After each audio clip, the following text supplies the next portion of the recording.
so again, I want to go through today, just kind of run through the cash receipts journal.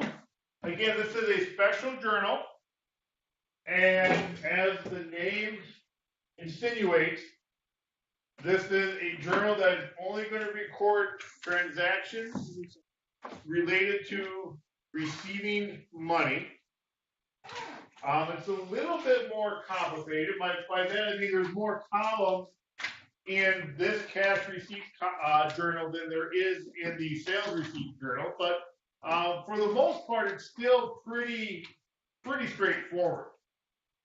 We're going to just go through a couple of the examples here because I don't know necessarily that we need to go through all of them.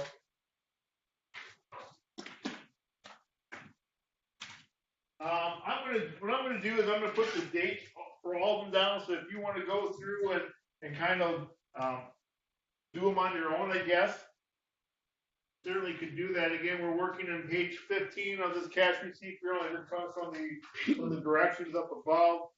As far as the date goes, again, it's just standard formatting by putting the date or the year, there at the top.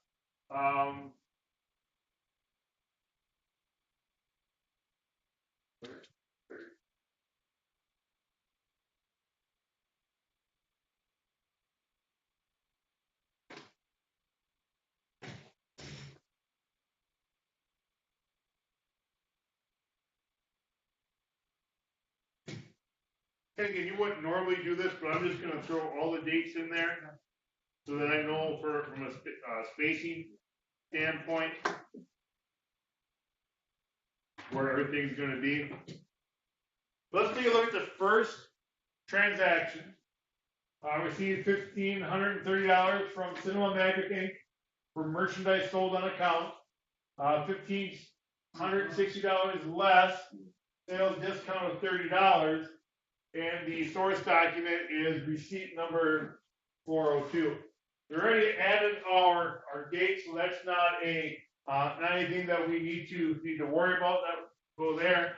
The document number. In this journal, we do need to identify what type of source document that we have. So in this case, we're using the receipt, cash receipt 402 as our source document. We'll abbreviate that with the capital letter R for receipt, and then the number.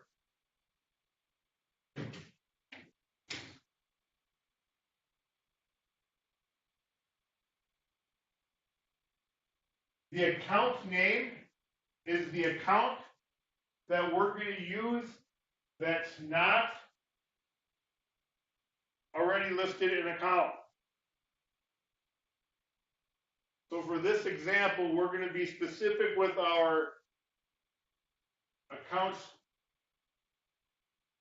receivable title. So we'll put in Cinema Magic Inc. Post reference column, we're going to leave that blank for now because we'll come back and fill that in when we post to the ledger. Okay, normally when we would record this transaction in the general journal, what would the accounts be that we would use? What accounts would we use if we're going to post this transaction in the general journal? Cash and bank. Cash and bank is obviously one of them. Okay, cash and bank going to increase or decrease? Increase. Increase, so that account can be debited. So cash and bank is our debit account. Sales. Okay, what else? Sales. Okay, account receivable. What else? Sales tax paid. Remember what's happening here. Think about what is happening in this transaction. Sales discounts. They're paying for something that they already received. So we sold it to them prior. So it's already been recorded in the sales journal, right? The sale of merchandise has already been recorded in the sales journal. They bought it, they purchased it on account. Now they're paying the bill. So cash and bank is going to be affected. Cash and bank is going to increase because we're going to receive money. Okay, you'll notice that cash and bank is one of the columns. Since this is a cash receipt journal, cash and bank will always be debited. Because we're only going to post transactions in which we're receiving cash, receiving money. So cash and bank is already debited. We have accounts receivable account being affected because they are decreasing the amount that they owe. In other words, they're decreasing accounts receivable, right? Which means it's a credit. So accounts receivable is going to be credited. And we're offering a promotion, right? From a marketing standpoint, a cash discount is a promotion. It's almost like advertising. It's a way to get them to buy more by saying, you pay us off early, we'll take some money off. So what is the account that records the amount of money that is being reduced through the discount? Sales discounts. Sales discounts. Okay, so those are the accounts that were being used. So we're discounting the amount of accounts receivable by the total amount, $1,560. The amount of money that we actually received is $1,530, which is less than the amount that they owe, but that's because we're giving them a $30 discount. Again, debits and credits have to equal. Regardless of what type of journal we're using, the rule of debits and credits doesn't change. Debits and credits still have to be equal. In this example, they do. Two accounts that are being debited equal the one account that is being credited. All right, so that's a typical type of transaction that you're going to see in the cash receipts journal. One that is a little bit different, that you're maybe not used to seeing,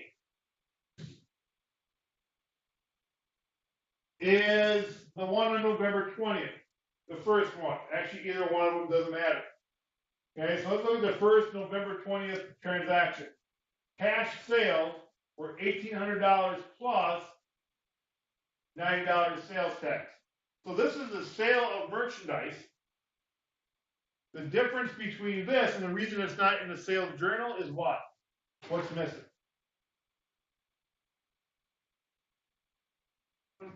On account, right? Sales journal is only used to record merchandise sold on account.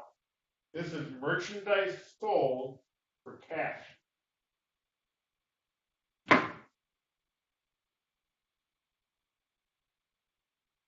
Right, so what do we have? What would be, if we're going to record this in the sale, in the general journal, what's it going to look like? In the general journal, it'd be cash and bank. Cash and bank, yep. Debited, right? Increasing. And Sales tax, credited. Sales tax payable, credited. And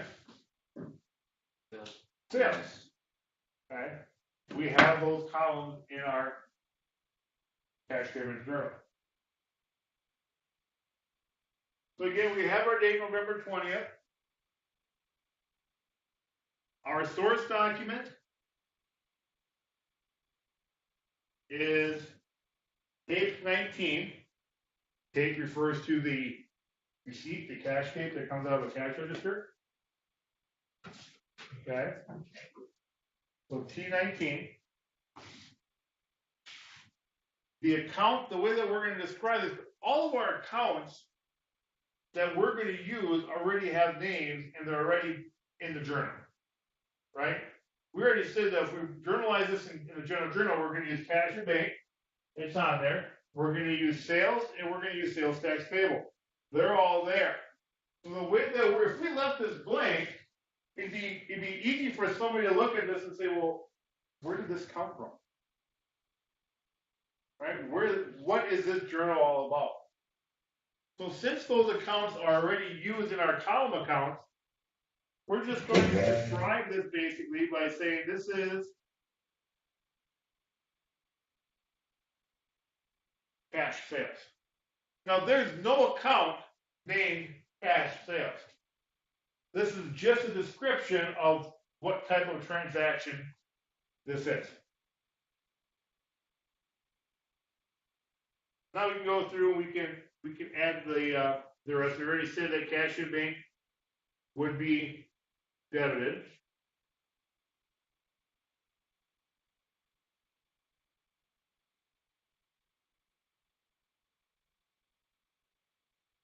Sales tax payable.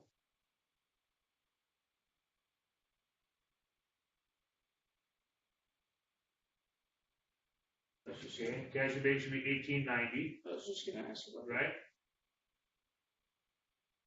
Sales tax payable, 90, sales, 1,800.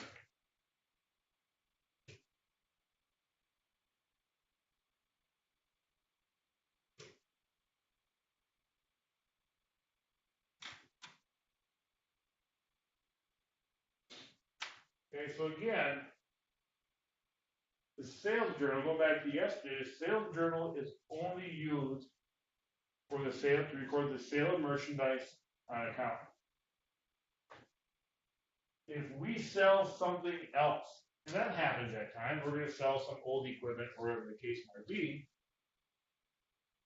we can still use that money, or you still use that, record that transaction in a cash receipt. We will still receive cash.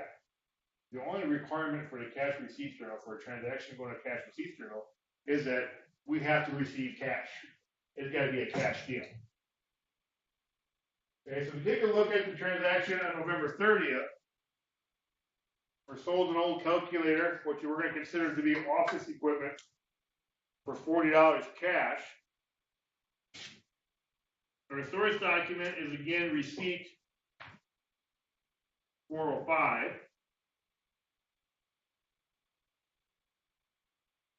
Again, normally if we were to record this transaction in the general journal, cash in bank would be debited and what account would be credited.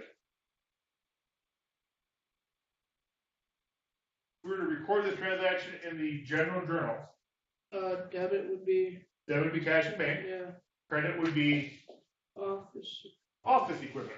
We're losing office equipment, we're getting rid of it. but now is it gonna be? Okay, but now you notice, yeah, we don't have an office equipment count per se, right? And the reason being is, it would kind of defeat the purpose if we had a column for every single account that we had. It would somewhat defeat the purpose and it'd be really confusing. But what we do have is a general credit. So again, we have to describe that general credit. What's the account that's being credited? Office equipment.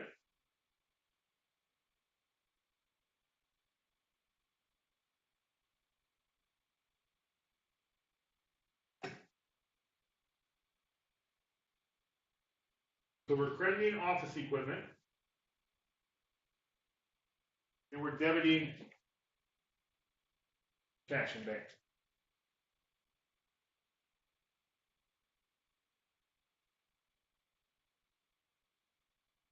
Okay, so those are the three types of transactions that you're going to see. You're going to see transactions that we're going to record in the cash receipt journal that is related to the payment of accounts receivable.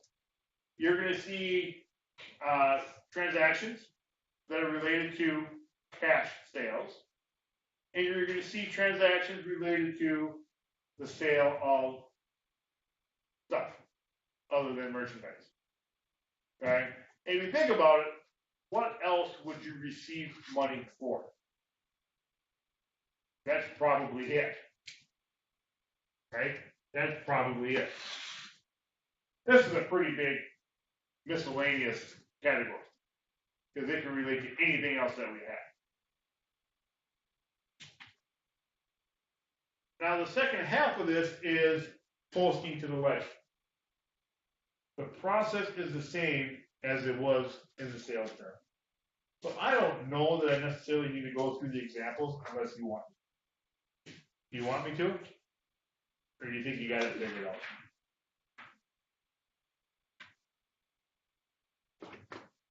For the general ledger, To the general ledger, yeah. cash receipts journal, It's the same process as posting from the cash, from the sales journal. and we have to, The only thing that we're we gonna have post, to double ledger that, or like double enroll? we would prove and put in total all those things at the end, yeah. Over here, do we have to? Okay, we would post them in, we post totals of, sales tax payable. We post the total of accounts receivable. We post the total of sales discount, and we post the total of cash and bank.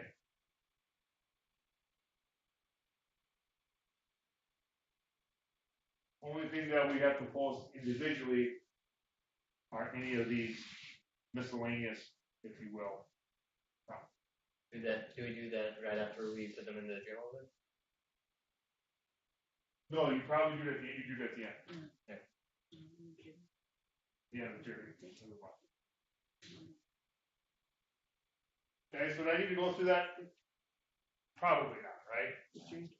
Okay, if you do have problems, if you have questions with that,